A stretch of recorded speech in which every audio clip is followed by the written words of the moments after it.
Thank you for staying with us on the AM show. Now, today, of course, like we've told you, we have our big stories coming your way. And joining us in a bit, we have former Deputy Information Minister Felix Kwakye-Ofosu. He'll be sharing his thoughts with us on myriad matters, but specifically, we're going to be focusing on the second term of the Nana Addo Dankwa Akufo-Addo administration and what that has meant for us as a people, economically speaking and across the board. He'll be joining us shortly as we have that all-important conversation. But we also hinted that we were going to look at the NPP's polling station debacles, some of them across the country. In the Ashanti region, we know of Kumasi and the unsightly incidents that have happened there.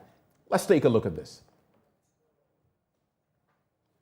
The opening of nomination for polling station elections has been characterized by confusion and in some instances chaos, as aspirants accuse some party executives for hoarding nomination forms. Menchia North, Kwadaso, Asante Mampo and Kumawu are some of the constituencies hit with widespread confusion. But in an interview, Ashanti Regional Chairman of the NPP, Bernard Ntwibu-Esiako, said challenges associated with the ongoing exercise are being addressed.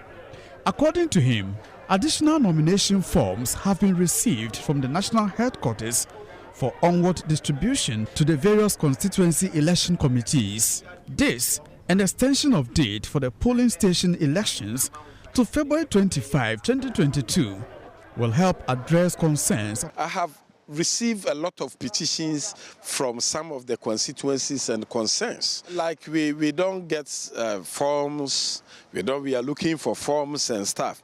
So we call to the election committee people, and then they also told us, some of them said the forms that we give it to them wasn't enough.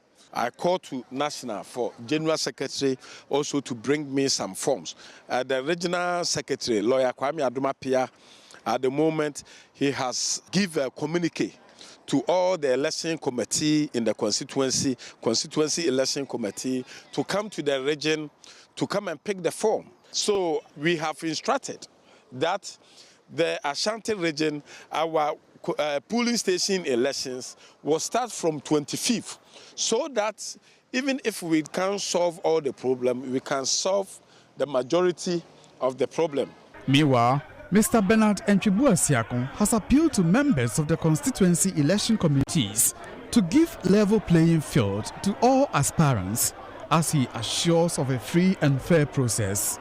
It started from about 500, 600 to 800 people in the polling station.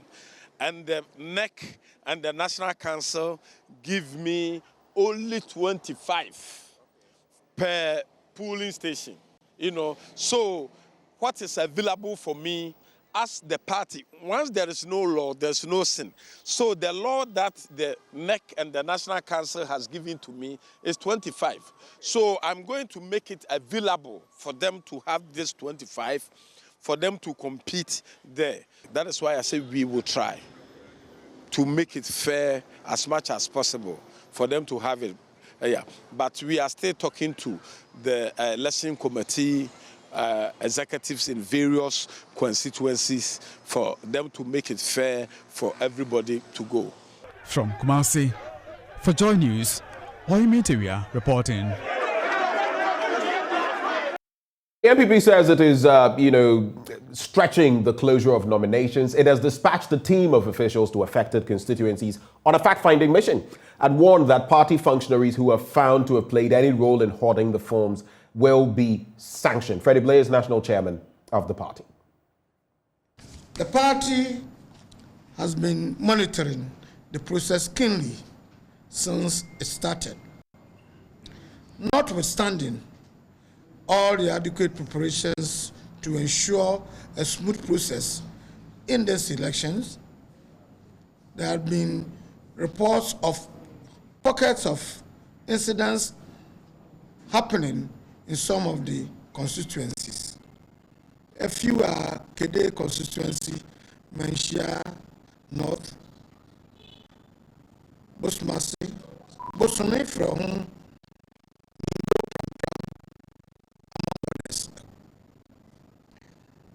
There are also video disturbances being circulated on social media platforms as a result of purported instances where party people have been denied access to buying of the polling station application forms. The party wishes to emphasize that it has made available adequate nomination forms for the polling station's electoral area election committees, which are mandated committees for the conduct of the polling station electoral areas elections in the 38,622 polling stations across the country. Ladies and gentlemen of the media, on this note, the National Party has decided to extend the sale of the polling station application form by 1 day. That is tomorrow, Tuesday, February 22nd, 2022.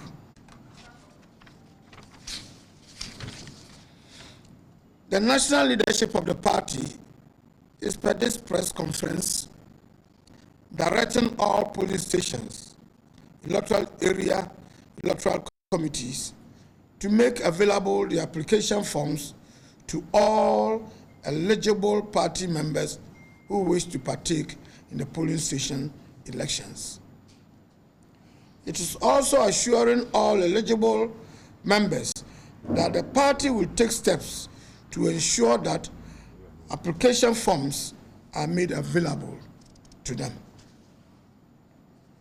With immediate effect, the party is also dispatching officers to reported areas of disturbances for fact-finding and investigations, and where necessary, disciplinary sanctions will be applied. So that is the state of affairs when it comes to the polling station and electoral area elections of the New Patriotic Party. You would recall that right here we had interactions with Evans Nimako, who is Director of Research and Elections at the NPP. And he spoke on some of these matters, saying that no one would be denied the opportunity to actually contest or pick nomination forms. So we've seen pockets of these incidents, New Joburg South, New Joburg North, in the Kumasi area as well. We've seen it in Kwadasu, we've seen it in Kede in the eastern region. We've seen it in Ningo Pram Pram. And some of the scenes have not been too pleasant.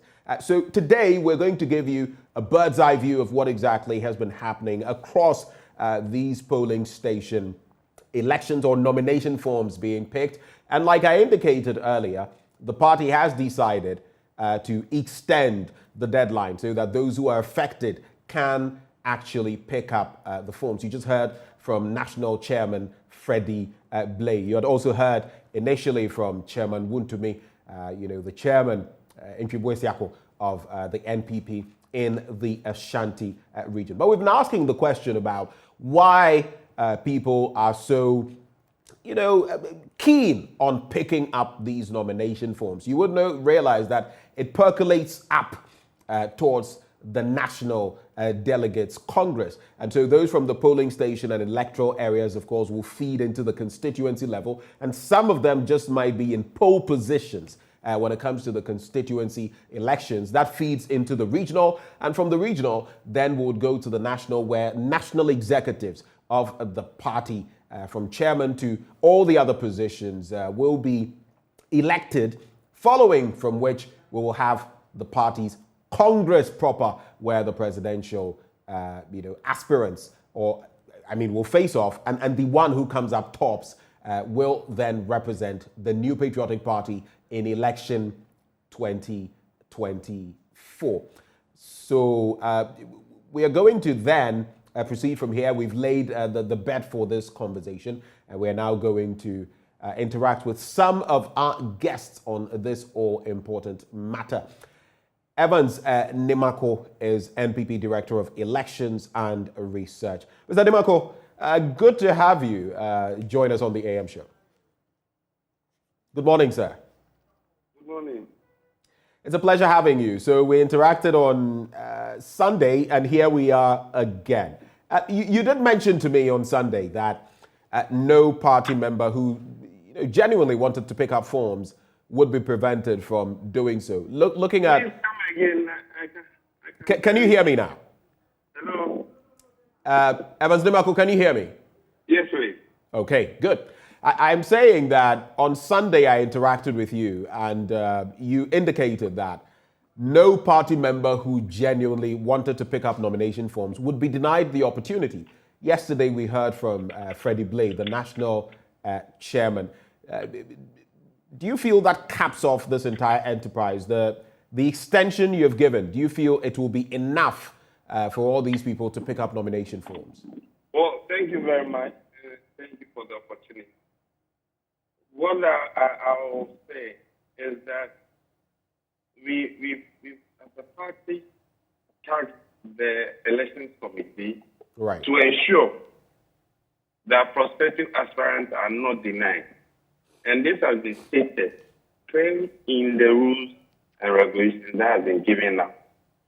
Yes, we are human institutions, and so having heard of some of these few incidents, the National Chairman, Mr. Freddie Blade, has directed that an extension of a day be given. And we say this because the issues are really not widespread, but it's just that we've given too much of attention to these areas, and that's why it appears to have been escalated. We are conducting this whole process in almost 38,622 polling stations. And so some of these few cases are expected, but as we've indicated and reiterated over time, we want the committee to ensure that people who are eligible are not denied access to procure forms to enable them to participate in this all-important election. Mind you, the polling station is the basic unit and foundation of the party, and it is our expectation that at the end of this exercise, which began last Saturday and will end on 5th of March 2022, will be very successful to give us the platform to take off. And so we are insisting that all well-meaning party members will respect and comply with the directives given, the rules and regulations given, as well as the party's constitution. Members should be mindful of the details of our constitution and not to do anything untoward. And so that was the essence of the meeting and press conference held yesterday, delivered by the national chairman, and also sending to the regions or places that we've heard of these challenges, national officers to go and really have a first-hand information, access to development so far. As we speak, our General Secretary is in Ashanti region, is been to Bono region, is on his way to Northern region to ensure that what the directives given by the National Council are complied to the latter. Right. Are you surprised at the number of people who have turned up to pick up nomination forms? They've turned up in quite some massive numbers. We've seen them in Ningo Pram, in Kede, in other areas. Are you surprised at the number of people who want to be polling station executives or representatives? I am not, because I've always believed and that the party rank and file are ever ready to serve and prepare under whatever circumstance to defend the interests of the party. That is why you see this kind of enthusiasm from the rank and file to be given the opportunity to serve, even at the lowest rank, as polling station officers. And the directive is that the committee must ensure free and fair conduct of the process. And so we are urging the committee that has the mandate of National Council, the second highest decision-making body of the party, to discharge this honorable duty to the party excellently, without hitches. And so I'm saying, this is that we've had these misunderstandings. Party leadership is delving into it, and we know that appropriate solution will be found to address whatever we have at hand. Right. What we are asking party committee put in place to do is to ensure that nobody is denied access to the form. Right. And this is non-negotiable. Do you also feel that it points to the democratic flavor or credentials of the NPP that so many people are popping up to pick up forms? I mean, New Patriotic Party has always thrived on competition. Our former president, Mr. Before, in all his elections, went through competition. He was never imposed. Our president, Nana Danko Akufo-Addo, has been through elections. Our general secretary, as we speak, when nomination is open, as we are aware, people are canvassing. And so we thrive on internal elections and democracy. We don't impose people. And so I'm not surprised that the masses have shown interest to participate in this all-important polling station election. All that we are urging on is that people and members should have in mind that at the end of this internal election, we are putting ourselves together to build a team, organize the party in a manner that will give force to the NPP government to drive us into election 2024, give us victory, and then continue with the good governance that is being done under another government. Right. And looking at all of these developments, though, I mean, the pockets of incidents that we have seen, how worried are you about them? In one instance, in the Kede constituency, we are told that a gun was pulled out by a supporter of a member of parliament. In Ningo Prampram, we saw the scenes, getting pretty tense in Kwadaso, in the Ashanti region, and other pockets of the country. How do you react to those developments and moving on, even as it gets even more, of a keen contest? You move from the polling station and electoral areas to the constituency, the region, and all of that. How are you going to prevent such incidents moving on? So 2 things, your quick reaction to the scenes, ugly scenes we have seen, and how you're going to remedy them moving forward into even bigger contests. Well, thank you. I would have wished that we didn't experience these unfortunate situations. And so that's why I'm appealing for full health to prevail. I'm also appealing that we comply strictly by the rules of the game.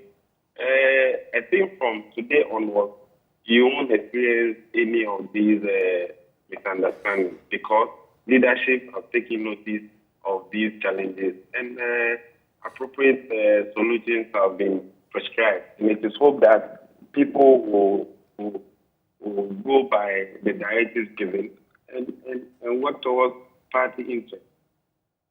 We've been told that anyone found culpable by Freddie Blay, the national chairman, but that anyone found to have hoarded nomination forms and the rest would be dealt with, so to speak, would face the full rigors of the party's laws. But we've had very powerful people in your party, Chairman Wuntumi, for example, the chairman of your party in the Ashanti region, and others pointed at for deliberately, hoarding some of these forms and all of that. Are these people, if found culpable, also going to face the music? I wouldn't want us to delve into allegations because we will not be able to have evidence as we speak to support what we are saying. What is important is that the committee has been mandated and they must go strictly by the mandate and ensure that all eligible prospective candidates are given access to enable them to participate in the election. Right, Evans, I know we're not going to have you for all the time. So maybe just to wrap with you, we've also had the instance of some would-be flag bearer hopefuls, paying for the nomination forms of some of these polling agents and all of that across the country. Some have said that it is a way of putting themselves forward to these ones who eventually will be delegates across the spectrum. How do you feel about that? Is that not influence peddling? I mean, Alan Tremartin's own has come out. We've heard of other people who have done same, under the radar and all of that. Is that not influence peddling? We've not opened nomination for presidential time I am aware of that, Evans, but I'm saying that so starting from the grassroots, is that not a way of... I would rather, as indicated by the national chairman, well-meaning party members who have the capacity to offer financial support to the party must do so through appropriate officers. He's saying that the national secretariat is available. If you have support to the party, let it come through to ensure fairness, to ensure transparency and accountability. I mean, the forms were never sold at the headquarters nor at the regional secretariat.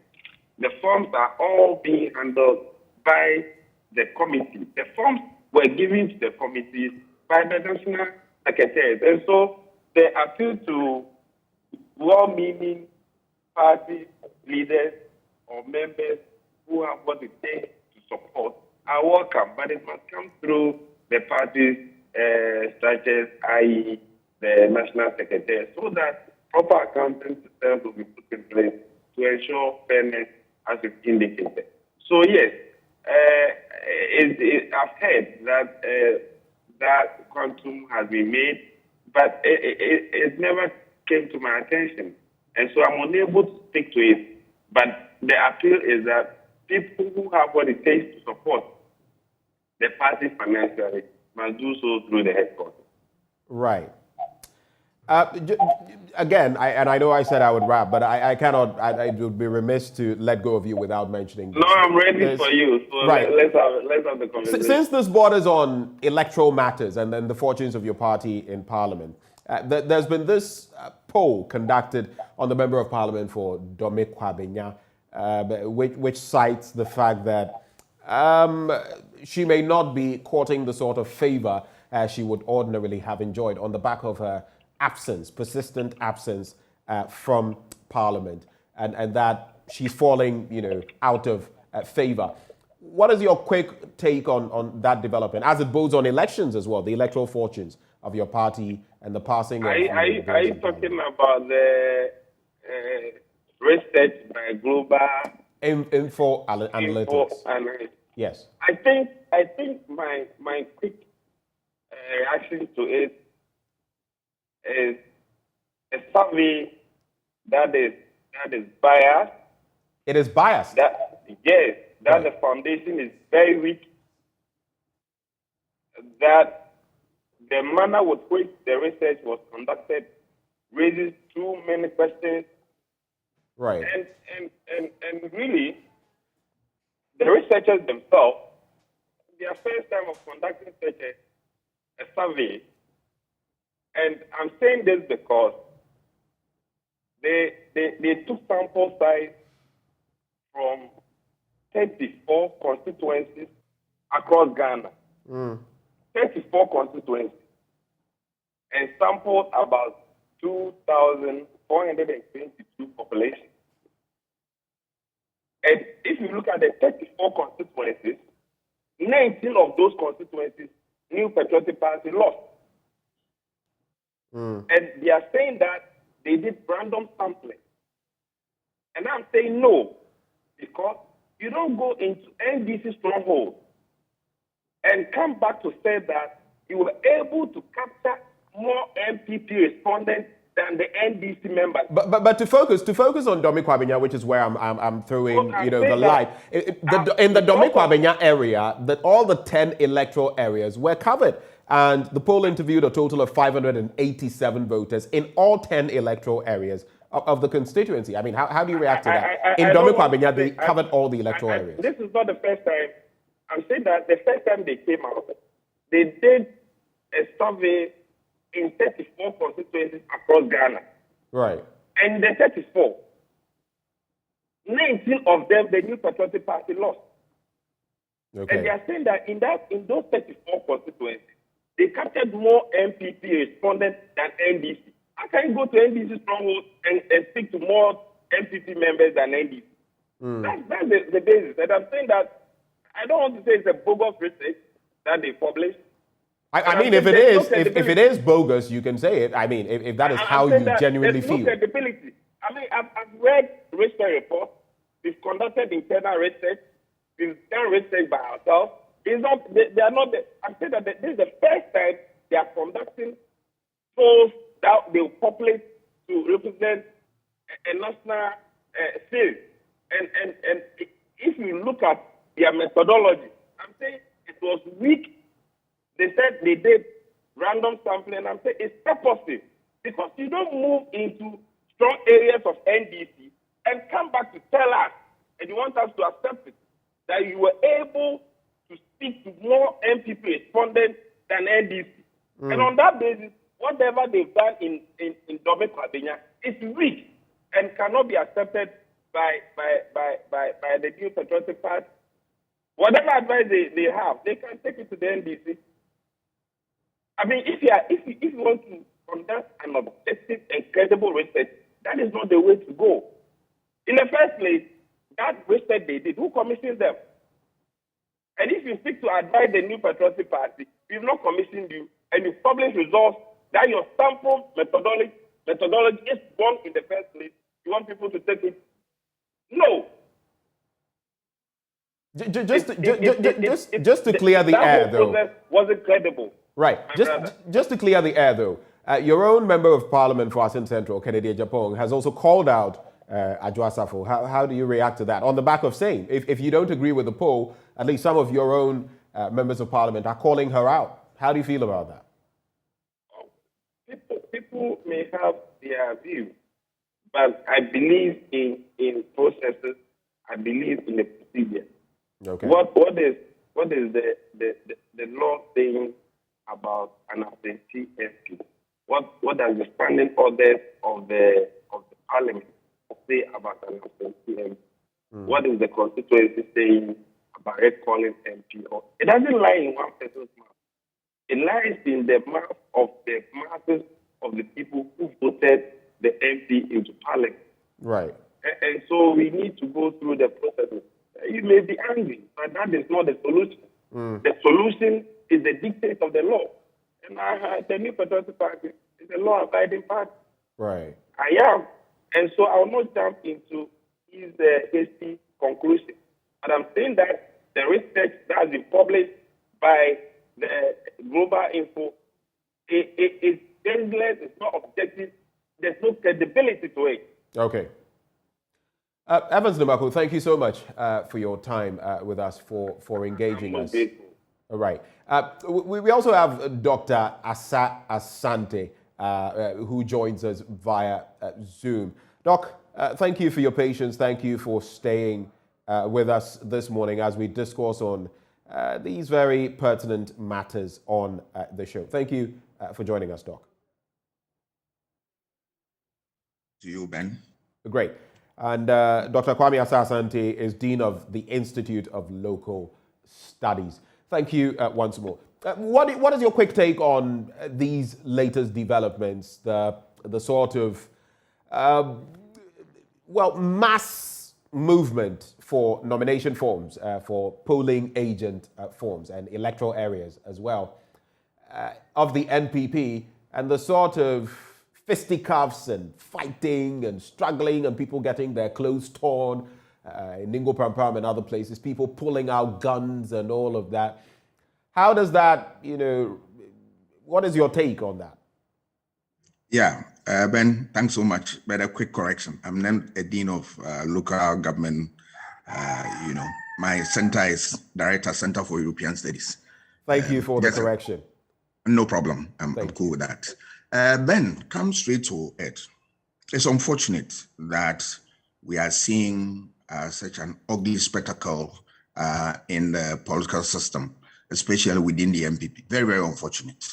One would have thought that there's a very simple process that they will be able to handle it more nicely, more tidy and all that. But events have taken a different turn.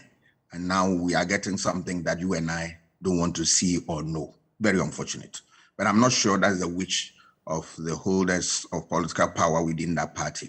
It's just that something has gone amiss. When you look at this, then it tells you, one, that there is an urgent let me put it this way, there is a kind of, attractiveness on the part of the people who want to really grab forms and then contest for election. There is something within the party which really they are interested in, and they want to work at it. And that is why you are seeing all that you are seeing. Two, it is also a political strategy that is you are seeing, because remember that after this, there will be other elections, constituency, regional, and all that. And those who are successful in this can also be part of the strategy for their candidate to win positions and at the end of the day lead the party. So that's why you are seeing the jostling and all that. More importantly, you are also seeing a situation where people are doing this in a way to, as it were, maybe change the status quo. That, yeah, we have some people who are leading the party. We are not happy. Let me get it in, get a whole set of people in so that we can change the face of the party for better results. So it's a whole gamut of factors that we are looking at here. But the management is where we have a problem, and that is what we are worried about. But another thing also is that you see people, hoarding the forms, as we have read in the news. You see people making it difficult for others to have access to the forms. This is not a new story. You realize that if you follow NPP elections, and not only NPP and some other parties, right, once a while, these problems comes up. And my worry is that parties have not taken the trouble to nip it in the bud. It's very unfortunate, because some of these things create disincentive, disincentiveness for people to follow the party. There are people who want to work genuinely for the party. Some of these things serve as, something that is untoward, and it affects the party from other levels. There are some also who feel that, yeah, we have come of age, and this is a sorry story. We don't want to know or hear this, but we are having this. But all boils to the fact that then there is a problem with the institutions within the party. And in political science, as I've already said many times, that when we say institution, we are talking about procedures, processes, norms, values, and all that. There's something wrong with some of these things. So I believe that the leaders will reflect on these things and work at it, because this is the very base. Once you get it wrong, it's going to poison the political atmosphere within the party.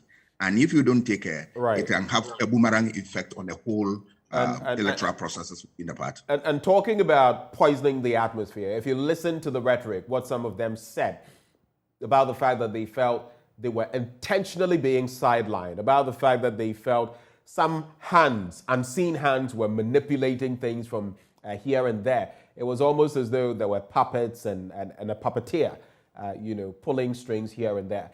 But how problematic is it that not just with the NPP, but this time it is the NPP, we see these incidents? Because right from the grassroots, and this is the most small, the most minuscule level, polling stations, electoral areas, before you get to the constituency level, before you get to the regional level, and then the national level. Now, if this is happening at that smallest unit, at the branch level, what does this really mean?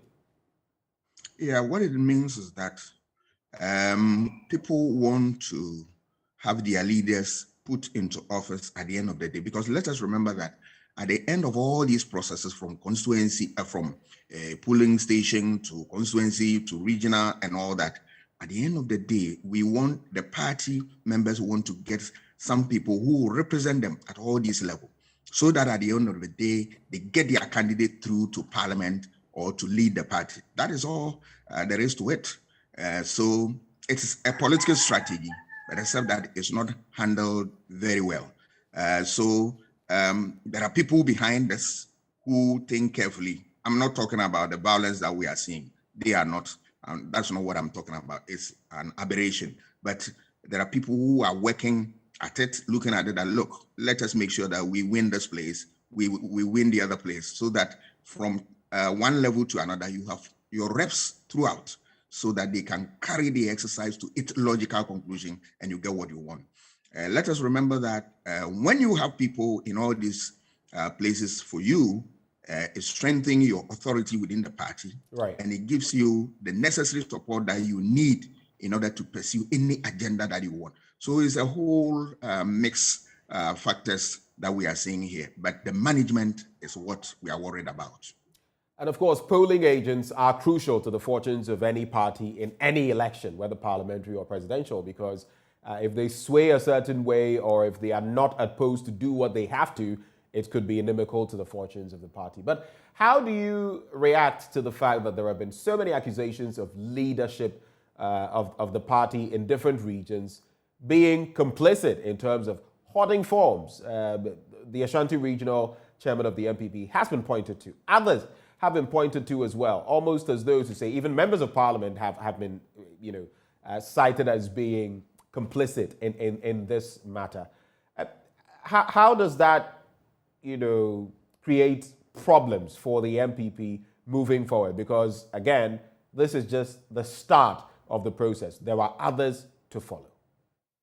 You see, the main problem associated with this is that if you don't manage this thing well, you are going to create, bitterness, rancor, bickering within the party.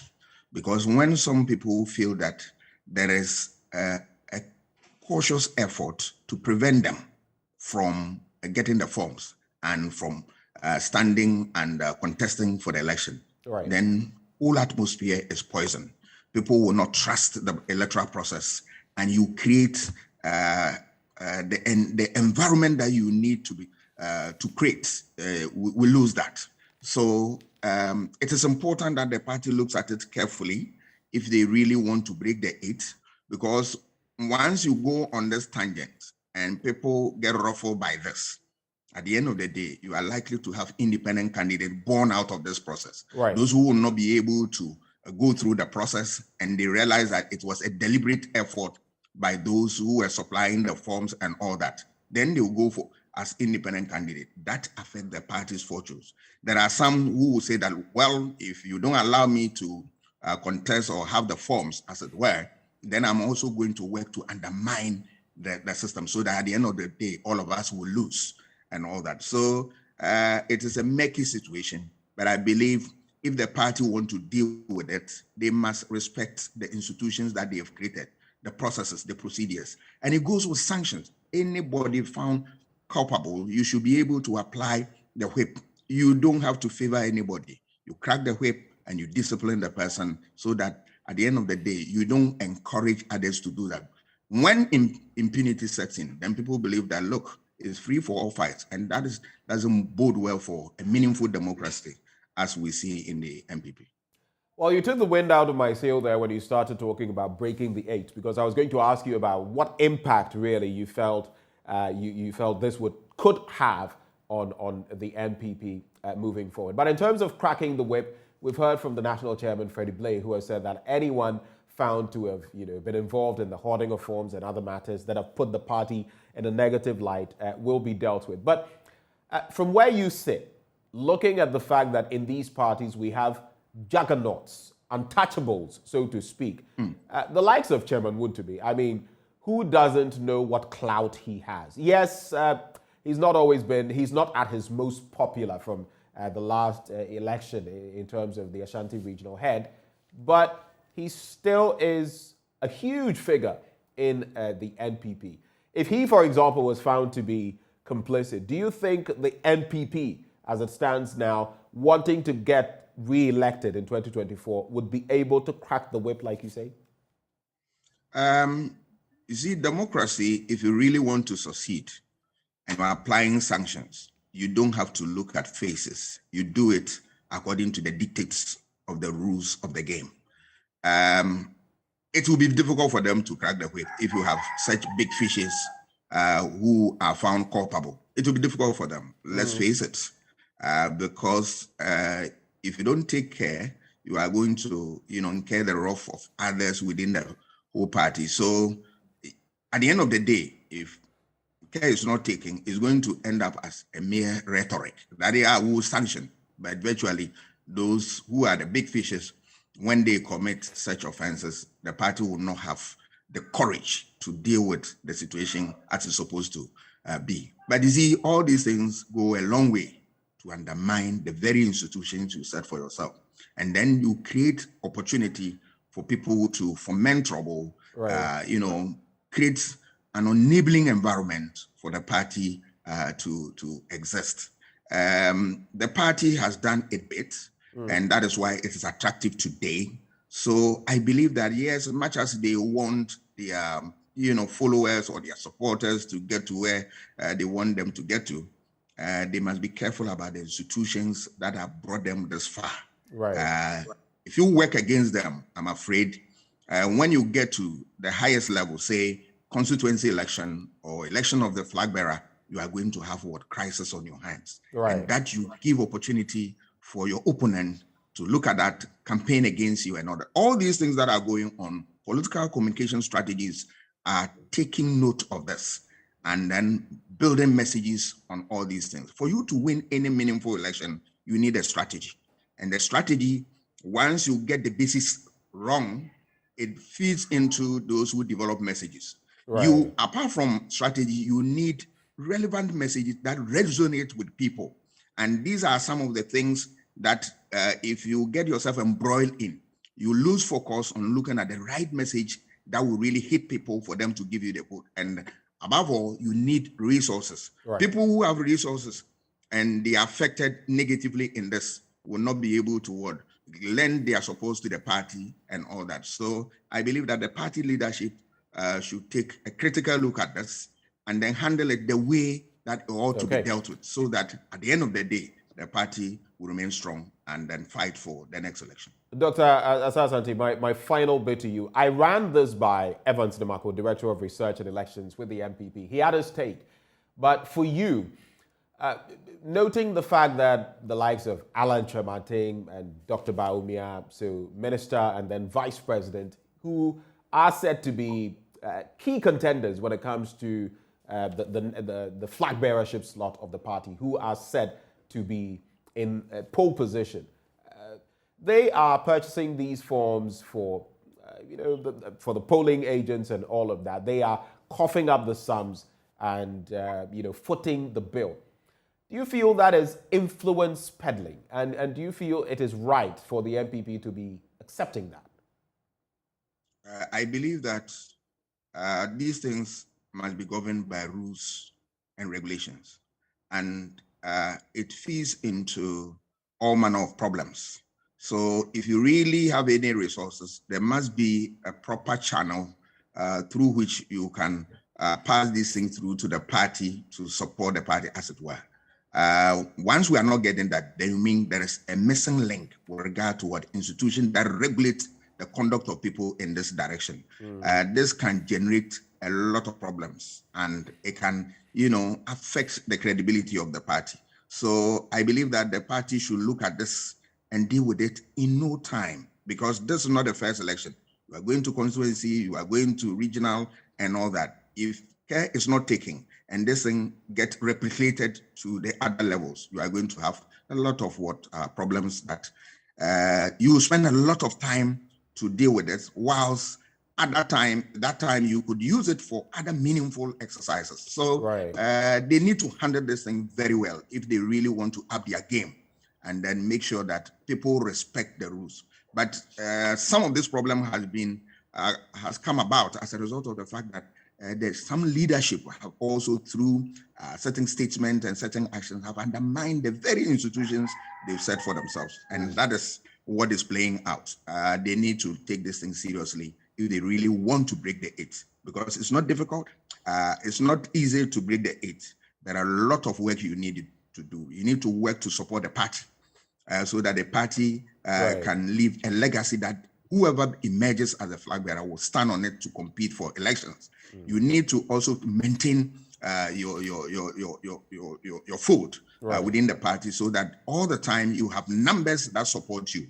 And then above all, you need to be strategic and put your resources at where it's supposed to be, so that you don't waste unnecessary time dealing with something that you don't need at all. Right. I am sure they have taken political notice of what I'm saying, and it will help them. Well, hopefully I get it right this time. So the head of the Center for European Studies at the University of Ghana, a political scientist as well, Dr. Kwame Asasante. Hope I got it correct this time. Perfect. I give you 10 over 10. I'm grateful. Thank you, sir, for your time. Thank you for joining the conversation. Now, coming up next, our next big story. You don't want to miss it. Former Deputy Minister of Information, Felix Kwakye-Ofosu, joins us right here in the studio. And he's going to be talking about the NPP's or the Nana Addo Dankwa Akufo-Addo government's second term, the many matters that have happened, and of course, we're going to be talking about this polling station situation. That's up next on the AM show. Do stay.